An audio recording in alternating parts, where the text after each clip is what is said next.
It's been a couple of weeks since I've done a nickel hunt and fill episode, and it's been a long time since I had a Loomis box. So stay tuned for nickel hunt and fill episode number 101, and this is boxes 74 and 75 for the Series 2 books.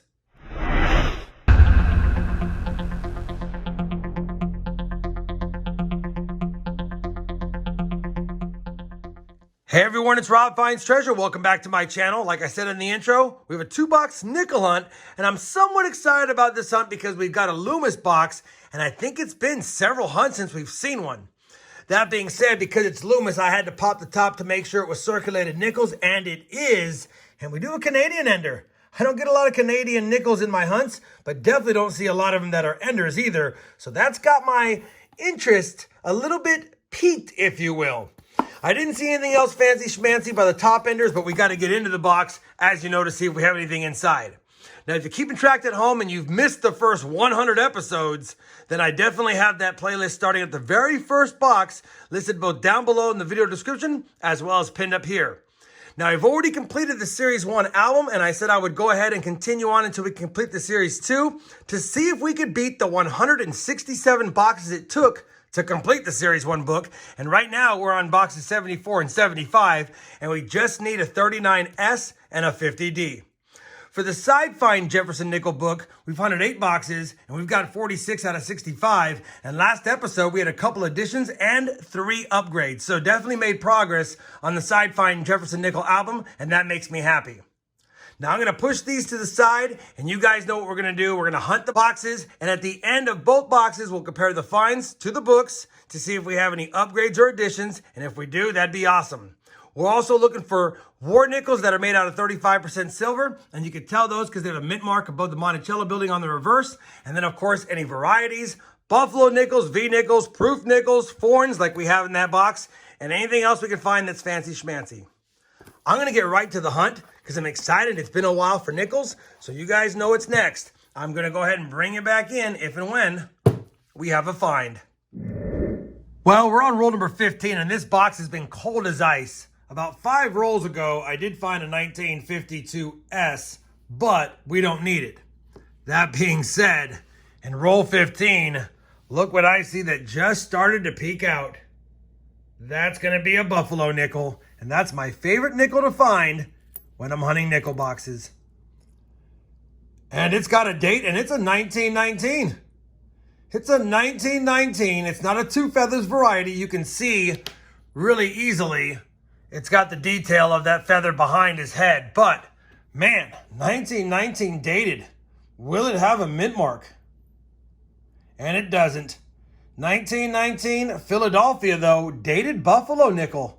I'll take that. Can't get mad at that. We just did a big coin bag search that had lots of good nickels, and I don't mind seeing a buffalo in a box, especially a 1919P. We'll take that. Slow box or not, we got 2 finds on the board through 15 rolls. Very next roll, roll number 16, and we already know we have a Canadian nickel in the box, but this is not a Canadian. We've got another foreign nickel, and it's got a reeded edge. So it could be quite a few different ones, but let's see what it is. And this one's going to be a Singapore. We'll take that. 1996, 20 cents. Can't get mad at that. We know we already have another foreign coming up from Canada, and now we have one from Singapore. Maybe the box is heating up. Same roll, and it's definitely heated up because we've got that Singapore, we've got a 54P, and now we have a 1949. And that's a 49 Denver, so we'll quickly scope it for that D over S, which I don't see, but we now have a 1949 nickel, and that's the first from the 40s. Roll number 27, we have our oldest Jefferson nickel of the hunt. It's going to be a 1940 Denver. Roll number 29, another 1949. This one, also a Denver. So a quick peek at that mint mark. And I just see a 49D, not the D over S. We'll take it though, third from the 40s. Roll number 30 is going to give us our new oldest Jefferson of the box, and it's a second year, 1939. And it's just going to be a Philadelphia, but we'll quickly scope it to see if we see any of the doubling on the reverse, and I don't see it. And it's most definitely just going to be a 39 Philly. Roll 35. Another nickel from 1940. Looks a little bit damaged. And it's a 1940 Philly. Roll number 37. Another older Jefferson nickel. This one from 1941. Also a Philly. Roll number 40 had that Canadian ender. Didn't need to show it because we already saw it earlier, but I figured I'd show the year. It's got the Royal Canadian mint mark on the obverse, and it's a 2010. Well, I guess that's the reverse. 2010 Canadian nickel. We'll take it. Second four into the hunt. Well, that first Loomis nickel box has been hunted, and even though it was cold for the first 15 rolls, it did give us 14 finds, which is below what I like, 20 to 25. But when you go 0 for 15, you can't get mad at 14 in the last 35 rolls. We got the two foreigns, the Singapore 20 cents. We got the Canadian nickel. We did get a Buffalo 1919p, a 1939p, and then a myriad of other dates. I will say we did have a 52S, a 53S in here, which are slightly better dates, but they're not the semi-keys that we need for the side finds book. I also pulled out a pretty nice 1963 Philly, and I thought it might be a proof, but it's kind of hard to tell. I don't think it is. It's just a nice strike. Maybe an early die stage on the 63 Philly. Box 1 is done. Let me go ahead and move over box 2. I know it's circulated nickels. I can see by the holes in the bottom, but let's do a live opening on it just in case there's something fancy on the top. All right, box number 2, if I can get into it. See if I can get this guy open. It feels like it's got glue all the way at the top.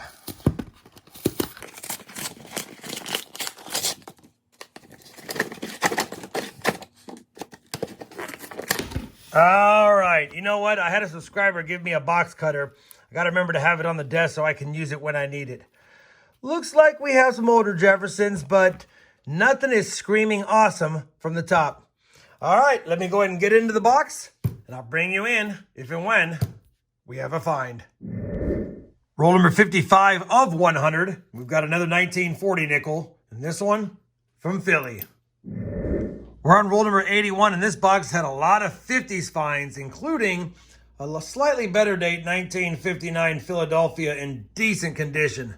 But I bring in, though, because we've got another 1940 nickel minted from Philly yet again.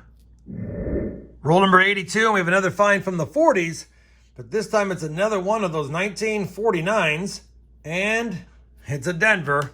So I'll quickly scope it, and other than damage, it's not the D over S. Third nickel from 1949, all three Denver minted. Roll number 85, a nickel again from 1940. Another Philadelphia, but at least it's nicer this time. Roll number 86, and say hello to my little friend. Another 1940. Another 1940 Philly. Roll number 88, this time 1941. 1941 Philadelphia. We're on roll number 89, and I think we might have a silver war nickel right there. Let's take a peek. It has the toning, and it's going to be one. 1944 with some damage. 44 Denver. Slightly lower mintage. We'll take that. Don't think we need it for any of the books. Don't think it'll upgrade with the damage, but nice to see. All right. 11 rolls plus this to go.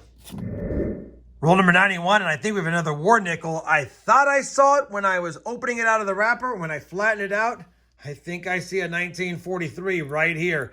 The coloring was green, so it was suspicious, but it just didn't have the smooth edge. But I'll tell you, it is 1943 San Francisco.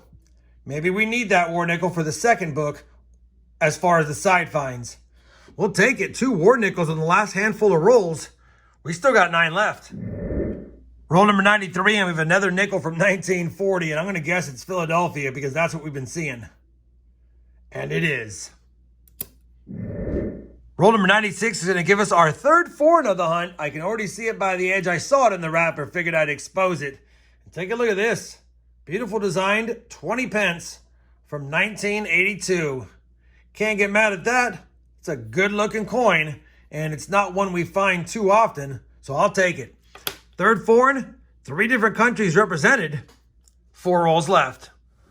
We have finished that second nickel box, and while I know there's not a lot of 40s finds or not a lot of filming other than the 40p, it was loaded with finds. We had 31 finds in that box, plus the 14 from box 1, 45 finds on the board. Now, we did get a couple of war nickels. We got the Buffalo nickel. We got the 39 Philly. We got the 3 foreigns, and a couple of other semi-better dates like that 59p, and then a couple of S-minted earlier 50s. But really, based on what I have on the board, I don't think we're going to have any for any of the books, and maybe not even upgrade because nothing's that fantastic. I did pull out a couple of nicer 60s nickels to check. 63p and a 68D, I believe. Let me just double check that. Yeah, so we'll take a look at those and see if there's any upgrades for them. Let me go ahead and grab the nickel albums, compare the finds, and see if we have any upgrades and additions. And if we do, I'll fill you in on that. Otherwise, I'll bring you back with a look at the book and some final thoughts. Well, we've compared the finds to both of the series albums, and unfortunately, no progress was made on the series 2 books. No 50D, no 39S, no upgrades from the hunt. That being said, we did get a couple of upgrades for the side book. We upgraded a 40D in there because we found so many. And the 43S that we had in there was pretty toasty. So obviously the 43S we found today was an upgrade. So a couple of upgrades, no additions. Series 2 stands after 75 boxes hunted, 134 out of the 136 nickels found.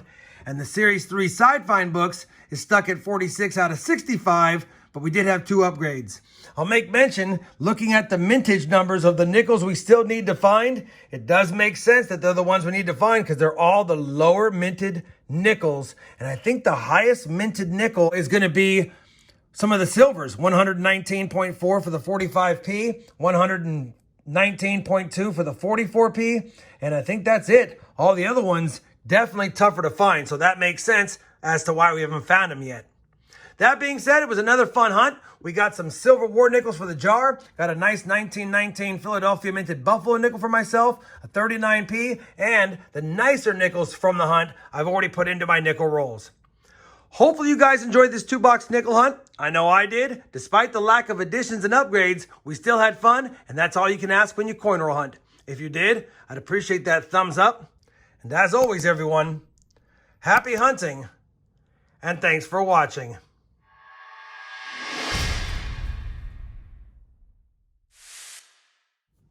Can never get mad at adding silver to the silver jar.